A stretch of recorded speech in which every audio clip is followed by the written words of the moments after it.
Hi everyone, welcome back to my channel. So for those following me on Snapchat know that I'm currently on a cardiology rotation.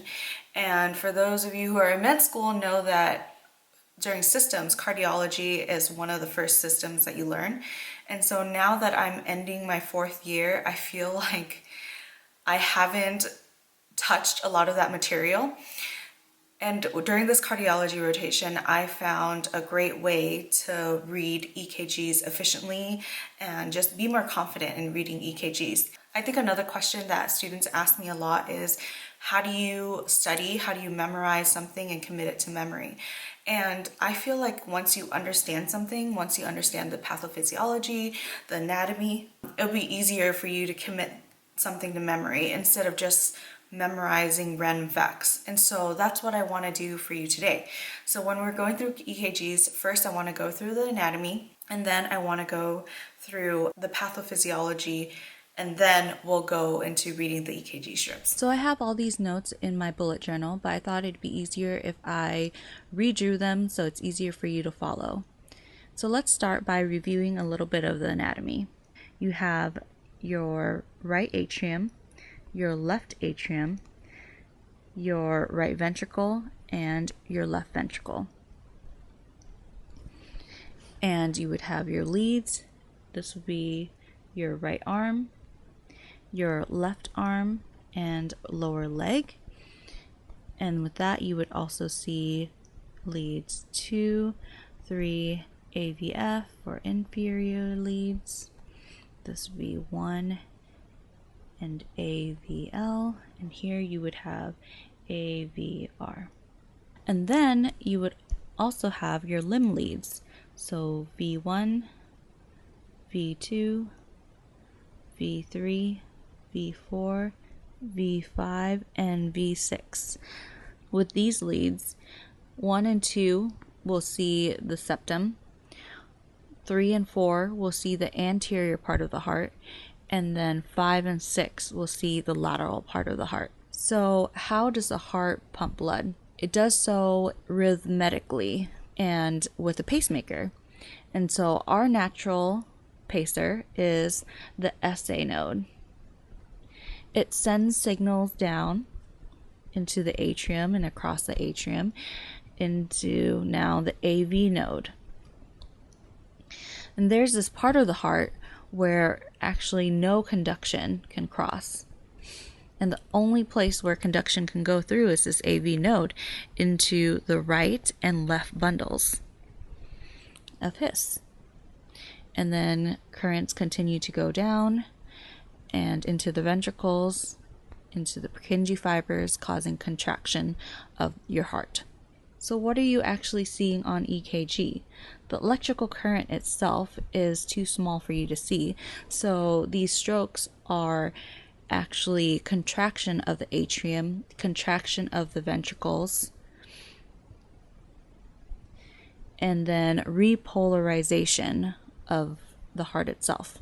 So now that we know the P wave is actually contraction of our atrium and signals actually go from right to left, we can look at our P wave and determine that this side of the P wave is your right atrium and this side is your left atrium. And then the length of this is called the PR interval, is the length of time that the atriums contract. So the number to remember is 3 small boxes. If you have a P wave that's really tall, that could mean that you have right atrial enlargement. If you have something that's really long, that means that you can have left atrial enlargement. And the key number to remember is 3 small boxes. And then this is your PR interval. As I said, it takes time for the atriums to contract and go through the AV node. So if this interval is too long, that means you would have a block. And that number that we want to remember is one big box. Moving on to our QRS complex, that is the contraction of our ventricles. If you see something that goes down, that is actually your Q wave. And that can mean that you had a previous infarct. Once again, if this is too wide, 3 small boxes, then that means that there could be some sort of block there as well. This is your ST segment. So if you see something that doesn't come back to baseline, that is a sign of ischemia. If you have something that goes all the way up, that could mean the patient is having an infarct. So this next part will probably be hard to follow if you haven't taken an EKG course yet, but for those of you who already know how to read EKGs, this will just be a couple of steps for you to remember to read EKGs more efficiently. So you have leads 1, 2, 3, AVR, AVL, AVF, and then V1, V2, V3, V4, V5, and V6. Remember what we said about what these leads mean. So back to our heart anatomy, if you can see that when current goes down towards the inferior leads, it should be positive. So inferior leads, 2, 3 AVF, if the P waves are positive, you know that you have some sort of sinus rhythm. That's step 1. So now that you know that it's a sinus rhythm, you want to calculate the rate. And so that's fairly easy. You just have to remember that it's each big box. So you have 300, 150, 100, 75, 60, and 50. So next we want to look at axis deviation, and that would be in leads 1 and AVF. So if the majority of the complex is going up in lead 1 and up in AVF, that is normal axis deviation. If it is going up and down in AVF, then that is left axis deviation. If it's going down in lead 1 and up in AVF, that would mean it's a right axis deviation. Next, we look at lead 2. If it is mainly negative in lead 2, that is what we call left anterior fascicular block. Next, we'll look at the PR intervals. Are these PR intervals long? More than one big box? And if they are, then that means that we can have a first degree AV block. After that, we look at our QRS complexes. Are they wide? Are they bigger than 3 small boxes? Remember that V1 and V2 is looking more at the right side. Say you're looking at V1 and V2, it's more so on that right side, right? So if you do have a block, and this is wide, in both V1, V2, that could mean you have a right bundle branch block. And same if it's in V5, V6,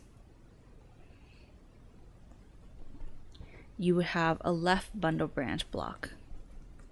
And lastly, you look for ST changes. So are they low? Are they high?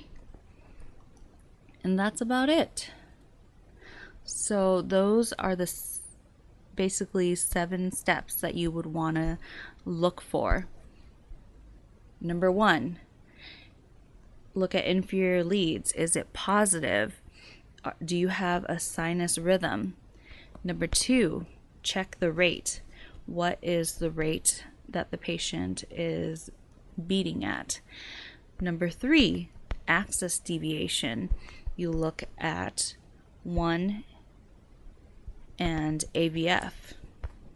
Is it normal axis? Is it left? Is it right axis? Next, you will look at lead 2.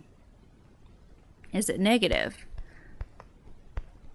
If it's not, then you don't have to say anything. What happens after that? You would have to look at the atrium. The atrium's contracting, so P waves. How do they look? Is the PR interval long? And then next you look at the QRS complex. Is it wide? And lastly, you look at the ST segments or T wave changes. Are there any changes? So let's look at some examples. So let's look at this EKG as an example. What are we looking at first? We want to look at 2, 3 AVF, okay? And we're looking for P waves. So I see a P wave there, I see a positive P wave there, and a P wave there. So since they're all positive, we know that it's a sinus rhythm. So now you have to figure out the rate. So it's 300, 150, 100, a little less than 100. So I'm going to call it around 90. So far we have, we have a sinus. So far, we have a sinus rhythm of 90 beats per minute. Okay, so sinus rhythm, 90 beats per minute. What do you look at next?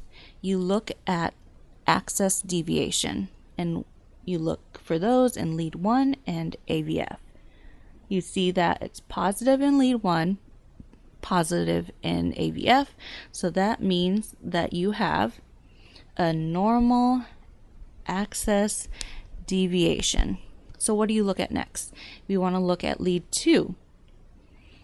And since lead 2 is positive, it is not a left anterior fascicular block. Next, we know that the atriums contract. So we look at the P waves and we look at the PR intervals. They all look like they are less than one big box. So we know that there's no first degree heart block. Next, we look at the QRS complex. They all look thin, not wider than 3 small boxes, no Q waves. So that means that there's no previous MI and no right or left bundle blocks. Next, we look at the ST segments. They all look like they come back to baseline. So that means that there is no ischemia and no signs of active myocardial infarction. So what we actually have here is just a sinus rhythm at 90 beats per minute, normal access deviation, normal EKG. So that's all I had for today. Hopefully that was helpful. If you have any questions, leave them in the comment section below. I'll sure to get to them. And everything we used today, the book, the resources, and if you guys want to look at the bullet journal, I made a video of that. Everything will be listed in the description box down below. So if you like this video, please give it a thumbs up. If you haven't already, please subscribe, and I'll see you guys next time. Peace.